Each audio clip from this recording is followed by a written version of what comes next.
Question लिखा हुआ है हमारे पास, how much copper can be obtained from 100 gram of copper sulphate. अगर हम 100 ग्राम कॉपर सल्फेट बनाते हैं तो उसके अंदर हमें कॉपर कितना मिलेगा। सिंपल सा क्वेश्चन है, एनसीईआरटी का क्वेश्चन है। चलिए इसको सॉल्व करते हैं। तो इस तरह के क्वेश्चंस को सॉल्व करने से पहले आपको कॉपर सल्फेट का मास पता होना चाहिए। तो हम जब कॉपर सल्फेट का मास निकालते हैं CuSO4 का, तो कॉपर का जो एटॉमिक मास होता है 63.5 होता है, सल्फर का जो होता है 32 होता है, और ऑक्सीजन का होता है 16। 4 है तो 4 से मल्टीप्लाई कर देंगे, तो 63.5 प्लस 32 प्लस 64, जब आप इनको जोड़ोगे तो ये लगभग आपका 159.5 आ जाएगा।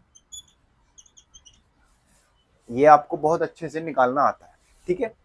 तो आपने इसका क्या निकाल लिया, एटॉमिक मास निकाल लिया। अब एटॉमिक मास निकालने के बाद हमें क्या निकालने हैं, इसके मोल्स निकालने हैं। मोल्स का देखो, आप इस तरह के जितने भी क्वेश्चन सॉल्व करते हैं तो सबसे पहले आपको मोल्स निकालना बहुत अच्छे से आना चाहिए। तो मोल्स कैसे निकलता है, weight upon molecular weight. Weight कितना दिया गया है, 100 ग्राम, और हमारा जो मोलिक्यूलर वेट है CuSO4 का वो कितना है, 159.5 ग्राम पर मोल। 159.5 ग्राम मोल। ग्राम से ग्राम कट गया तो हमारा आंसर किसमें आएगा, मोल में। तो ये आपका आ जाएगा 0.627 मोल, ठीक है। मोल्स निकल कर आ गए। हमें निकालना क्या है, how much copper can be obtained 100 gram of copper sulphate. हमें मास निकालना है।